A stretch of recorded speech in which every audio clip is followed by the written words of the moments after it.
तीनों सूत्रों में सबसे आवश्यक सूत्र कौन सा है? साला तीने में खोजता रहो। तेरा रही तका खरीदा।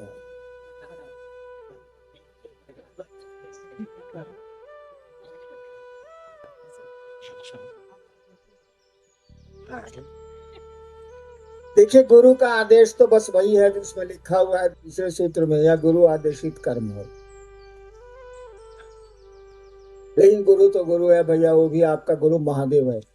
उससे बड़ा गुरु हो ही नहीं सकता, होता ही नहीं। ईश्वर से बड़ा गुरु तो कुछ कोई हो ही नहीं सकता। शिव को ईश्वर कहते हैं। तो उन्होंने कहा कि दूसरों को शिव से बनाओ। बिल्कुल सही कहा है। अगर इस पर टिक गए आप तो किसी सूत्र की जरूरत नहीं। लेकिन आदमी का मन इस पर टिकता नहीं है। कहा कि दुनिया में कोई सही पूरी तरह सही नहीं है। शिव को छोड़ के परफेक्ट कोई नहीं है, हो ही नहीं सकता। जीव भाव का के आवरण में ही हमारी जीवात्मा पलती है, बढ़ती है। जो मैंने महसूस किया, गुरु का आदेश तो भाई सर्वोपरि है, उसमें तो कोई समझौता नहीं किया जा सकता। और भी बॉस का, भी महादेव का।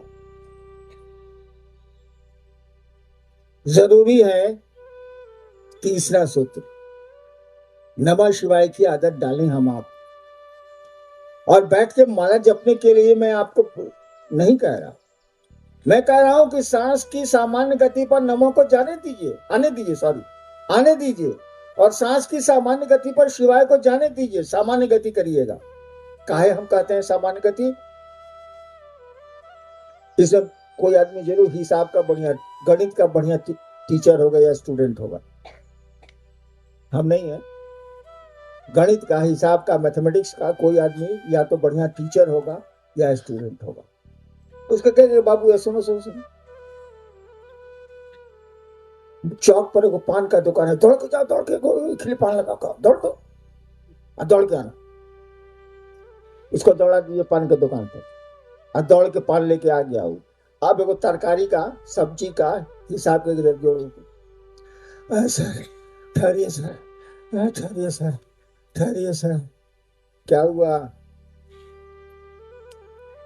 गणित का टीचर है और सब्जी का हिसाब, परवल आलू का जोड़ नहीं पा रहा है, कह रहा है ठहरिए ना भाई साहब, ठहरिए ना भाई साहब, हाँफ रहा, ठहरिए ना भाई साहब। सांस जब भी तेज चलेगी मन चंचल होगा ही होगा। उदाहरण तो दिया हम। किसी भी एक्सपर्ट को, गाड़ी का बनाने वाला हो या माइक बजाने वाला हो, साले को 1 किलोमीटर दौड़ा जरा माइक का साउंड ठीक करो तो ठहरिए। देखिए सांस तेज हो गई है, मन चंचल हो गया है, कोई काम अभी नहीं कर सकता। इसीलिए कहा जाता है सांस की सामान्य गति पर, और कोई कारण नहीं। इसको जरूर कर। सो के उठे तो कर लिया, शिवालय और शौचालय जहां मन करे वहीं कर दिया।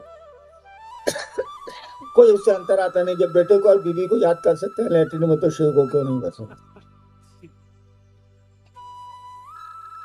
ऐसे बैठे हैं तो एक बार नमः चढ़ाया, शिवाय उतार लिया, और जैसे नमः सांस पर चढ़ेगा शिव याद आएंगे, माला पर नहीं याद आएंगे। एक आदमी था, नाम नहीं बताएंगे, जगह भी छिपा लेते। पैसा वाला था, साहूकार था, सही घटना है लेकिन बोल रहा हूं, साहूकार। एक बार क्या हुआ कि अपने 3 मुंशी को भेजा, फलना जगह बक्सर भेजा, एक को बिहिया भेजा, एक लोगों को आरा भेजा, तगादा के लिए पैसा बाकी है, मांग के ले आओ। वो 2 घंटा पूजा करता, और उसके पूजा घर में सारे भगवान थे।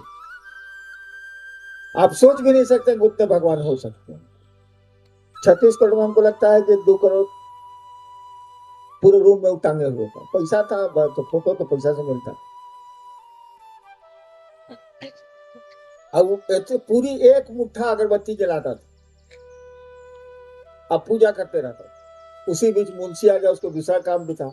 बक्सर से आया, बोला कि मालिक तू कहले बाकी 20 के बाद आई है। सुन लिया, पूजा कर रहा, हरिओम हरिओम हरिओम बोल बोल करता था। क्या बोला बताओ? तेरी मन से तेरे भाई मुझे साला हरिओम हरिओम हरिओम तेरी मन से गाली दे रहा उसको जो उसका पैसा नहीं दिया। यानी मन तो हरिओम कर रहा है, मन तो नमः शिवाय कर रहा है, यानी सॉरी, मुंह तो आपका, शब्द तो आपका नमः शिवाय बोल रहा है, ओठ तो बोल रहा है, लेकिन मन तो कहीं और है।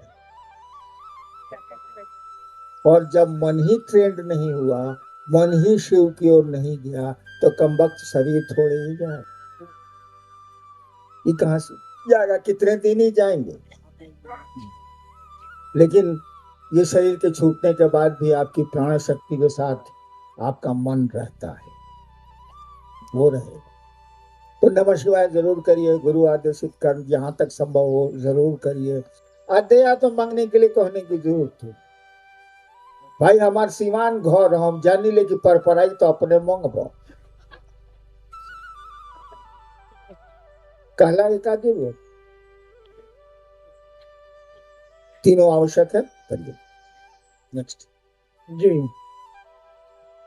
शिष्यानुभूति में लिखा गया है कि शिव तो सदगुरुओं के भी गुरु हैं, तो शिव गुरु की दया और सतगुरु की दया में क्या अंतर है? कोई अंतर नहीं। दया दया है, जो शिव से ही चलती है, किसी के पास आई हो तब भी या उनके पास हो तब भी। ठीक है, समुद्र है वह शिव, लेकिन समुद्र का पानी अगर नदियों और नालों से बह रहा है, पानी वही है भाई साहब। मात्रा कम हो सकती है लेकिन पानी तो वही है। सदगुरुओं का शिष्य, सदगुरु भी दया उतनी ही करते हैं जितना शिव कर सकते, थोड़ा कम। शिव की इतना तो पानी नहीं है लेकिन है, और वही पानी है जो शिव के पास, उन्हीं से मिलाएंगे तो थोड़ा सा अंतर है। शिव के यहाँ खुला दरवाजा है, भगवान शिव के यहाँ ओपन डोर है, कोई आ सकता। जगत गुरु है, विश्व गुरु है, वो कोई आ सकता। सदगुरुओं के साथ थोड़ी दिक्कत, सदगुरुओं के साथ थोड़ी दिक्कत, क्योंकि वो जीव भाव में होते हैं, शरीर में पैदा होता है वो प्राणी, और जब भी कोई शरीर में आएगा तो कुछ उसकी अपनी आवश्यकताएं होंगी, कुछ लाइकिंग्स डिसलाइकिंग्स होंगे, कुछ पसंद नापसंद होगी। जैसे मुझको पैसे देके आप खुश नहीं कर सकते, जब से पैदा हुआ तब से मेरा ये लक्षण है, लेकिन बढ़िया बनारस का एक पान खिला दीजिए तो मन मस्त हो जाए। देखिए मेरी कमजोरी, पैसा आप अरबों दे दीजिए, मैं उठा के फेंक दूंगा, कोई जरूरत नहीं मुझको। लेकिन बनारस पहुंचल बनी तो बढ़िया पान था के चाहिए, भेज गाड़ी दे। वीकनेस। तो सदगुरुओं के साथ यही दिक्कत है, उनके लाइकिंग्स में आपको जाना होगा। आपके लाइक में उठ नहीं जाएंगे, आपको उनके लाइक में जाना होगा। और शिव के यहाँ है कि आप अपने लाइक में जाइए, कोई दिक्कत नहीं, तो परिमार्जन कर लेंगे। कहा ही जाता है गुरु मनुष्य की चेतना के परिमार्जन के चिकित्सक हैं, वो कर लेंगे। धोबी साफ कपड़ा धोएगा, वो तो गंदे कपड़ा धोएगा। और सबसे बड़ा धोबी है महादेव, जो आपके मन और जीवात्मा की गंदगी को दूर करता है। क्या क्या क्या बच्चे पढ़े?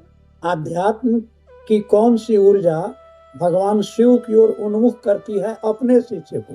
अरे भाई, आध्यात्म की ऊर्जा अपने में एक ऊर्जा, उसमें भी अलग कर दीजिएगा। ये बंगाल है, ये बिहार है, ये उड़ीसा है, ये हम लोग का स्वभाव है साला।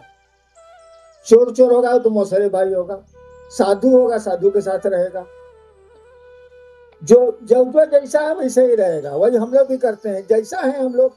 बांटने की बीमारी है, ये हमारी तुम्हारी ये वो शिव शिष्य के पार्टी हरे, ये शिव शिष्य के पार्टी हरे। तो कह दिया कि आध्यात्म में भी कौन सी ऊर्जा पास कर दी है साला। अध्यात्म का नाम ही है आत्मा का विज्ञान, वह विज्ञान से पूरी प्राण शक्ति पूरे जगत में संचालित हो रही है, वही और क्या। आप अभी बैठेंगे, हड़बड़ नहीं करेंगे, शिव शिष्य हैं, शिव शिष्यता का परिचय देंगे। मुझको दुख होता है जब कोई शिव से उच्छृंखल की तरह करता है, ताकि महादेव का चेला चलेगा तो लोग कहेंगे यस महादेव का चेला है, देखिए क्या व्यवहार है, क्या आचरण है, क्या बोली है। आपने शिव को कभी सुना है? वो ऐसा बोलते हैं कि सीमेंट की दीवारें पिघल जाएं, लेकिन पौरुष वाली आवाज, ऐसी आवाज न सुनी न गई नहीं हो। वो अगर बोलेंगे चलेगा सीमेंट पत्थर पिघल रहे हैं अब, लेकिन पौरुष वाली आवाज, ठोस आवाज, इतनी मधुर। चलिए आप सबको प्रणाम। आप आए, आपको कष्ट हुआ और आपके आने से मुझको भी कष्ट हुआ, ये भी जान लीजिए। लेकिन मैं महादेव से प्रार्थना जरूर करूंगा, मैं चाहता भी यही हूं कि थोड़ी सी आध्यात्मिक ऊर्जा वह महादेव आपको दे, थोड़ा सा शिव की ओर कदम हमारे आपके बढ़े, वह शिव ऐसी दया करें। और करेंगे कैसे नहीं, मांगने वाले तो हम ही लोग हैं, कोई मांगता भी नहीं है। उनसे तो शिष्यता हम ही लोग मांगते हैं, बाकी चीजें और लोग भी मांगते हैं, हम लोग भी मांगते हैं बाकी चीजें, लेकिन मूल रूप से तो हम लोग यही मांगते हैं कि शिव आप मेरे हो जाइए। शिव से जो जरूरत पड़ेगी ले लेंगे, बाप बना के ले लेंगे, रिश्ता बना के ले लेंगे, लेकिन रिश्ता तो बने, इसके लिए वो महादेव हम पर आप पर दया करे। और मैं भी बिना अधिकारी आपको आशीर्वाद देता हूँ कि आप दुखों से थोड़ा बाहर आए, शिव का कार्य करें। आपको प्रणाम।